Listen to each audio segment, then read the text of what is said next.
وہ بالکل ان کی آواز، ایک تو ان کی اپنی آواز بہت پیاری، دوسرا یہ کہ فصل الدین سہروردی صاحب کے شاگرد لگ رہے ہیں، بہت پیاری آواز اور بڑی محبتوں کا نذرانہ۔ اللہ تعالیٰ ہم سب کی حاضری قبول فرمائے۔ حضرات محترم، حضور رحمت کونین صلی اللہ علیہ وسلم نے اس در مبارک کی ترغیب ہمیں مختلف انداز سے بھی دی۔ اب ریاض الجنہ ویسے تو مدینہ منورہ کا چپا چپا جو ہے وہ جنت کا ایک ٹکڑا ہے، لیکن بالخصوص ریاض الجنہ کو ایک خصوصیت حاصل کے حضور نے فرمایا، جس کو امام بخاری نے بھی نقل کیا کہ ما بین بیتی و منبری روضۃ من ریاض الجنہ، کہ میرے گھر اور میرے منبر کا درمیانی حصہ جنت کے باغوں میں سے ایک باغ ہے۔ حضرات محترم، امام احمد بن حنبل نے یوں نقل کیا کہ ما بین قبری و منبری روضۃ من ریاض الجنہ، کہ میرے قبر اور میرے منبر کے درمیانی حصہ جنت کے باغوں میں سے ایک باغ ہے۔ تو حضور نے جہاں پر اپنے روضہ مبارک کا ذکر فرمایا، اس سے یہ بھی پتہ چلتا ہے کہ حضور چاہتے ہیں کہ حضور کی امت جو ہے وہ حضور کے روضہ مبارک پر حاضر ہوں۔ حضرات محترم، میں یہ عرض کر رہا تھا کہ مدینہ شریف تو پورا نور کا بقعہ ہے، اور سرزمین مدینہ کو وہ افضلیت، وہ اکملیت، وہ ہماگیریت حاصل ہے کہ جو کسی اور شہر کو نہیں۔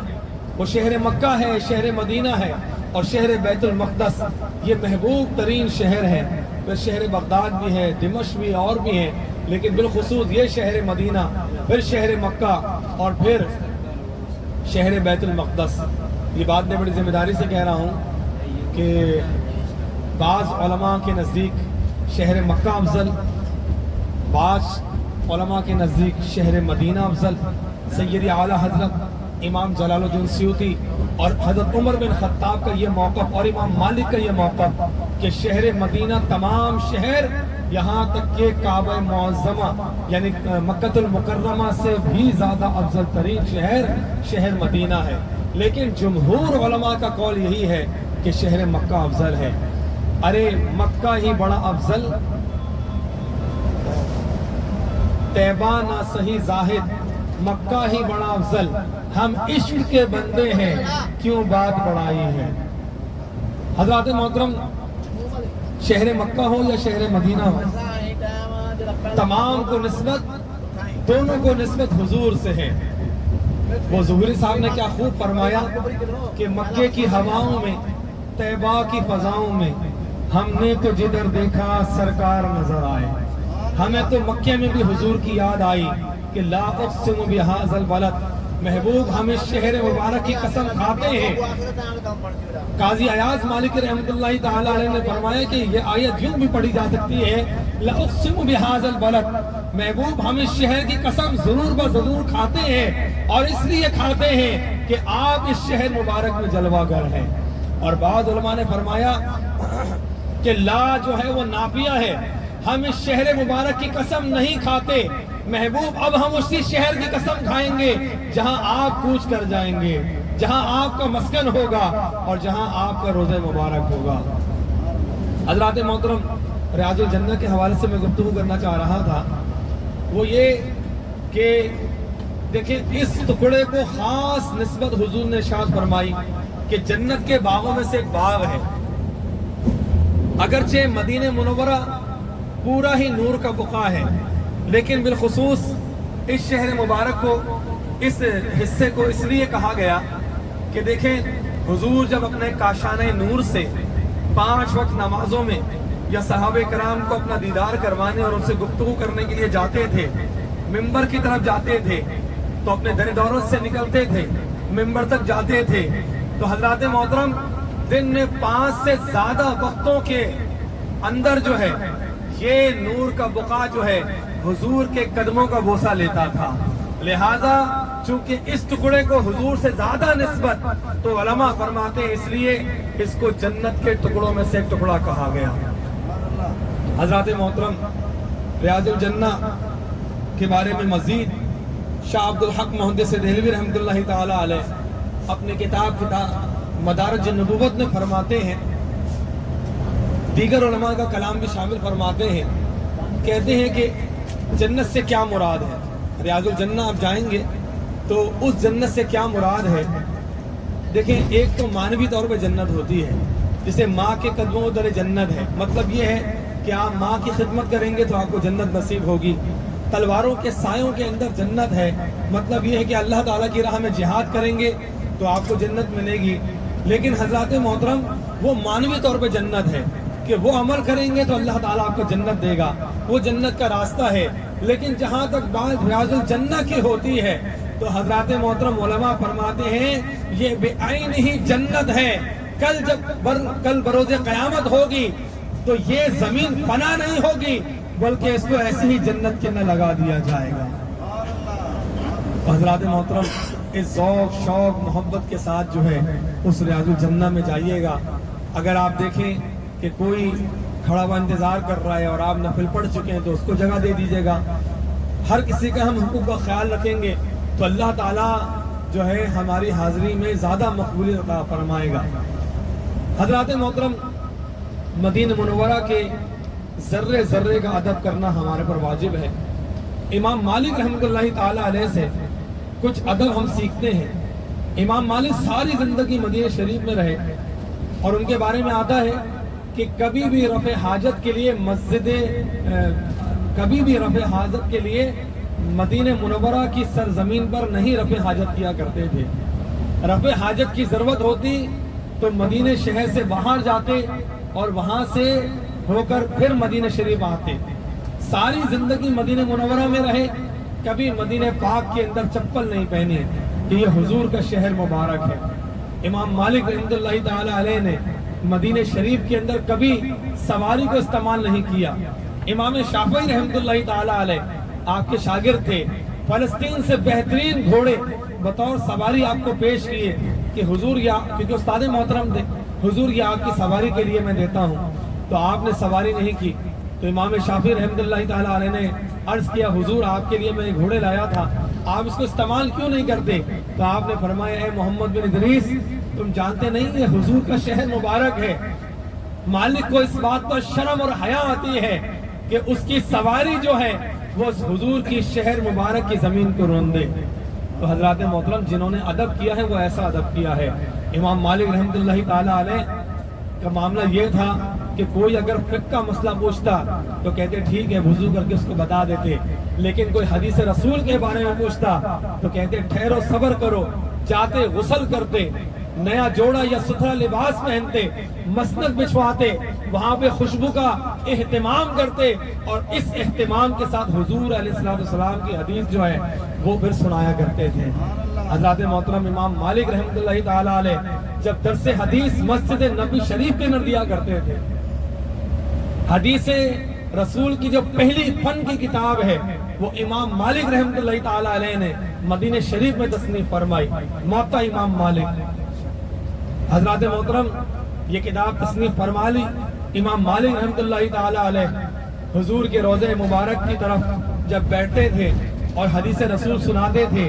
تو بار بار جو ہے روضہ رسول کی طرف دیکھتے۔ تو لوگوں نے پوچھا حضور یہ بار بار آپ حضور کے روضے کی طرف کیوں دیکھتے ہیں؟ تو آپ فرماتے جس حدیث کی سند کے اوپر مجھے کوئی شک ہوتا میں حضور کی بارگاہ میں استغاثہ کرتا، آپ کے روضے مبارک کی طرف دیکھتا، وہاں سے مجھے اشارہ مل جاتا تو حضور کی حدیث حضور کے غلاموں کو سنا دیا کرتا تھا۔ حضرات محترم یہ جو لوگ ادب کرتے ہیں نا پھر ان کا مقام و مرتبہ بھی بہت زیادہ ہوتا ہے۔ امام مالک فرماتے ہیں کہ ان محبتوں کا ثمر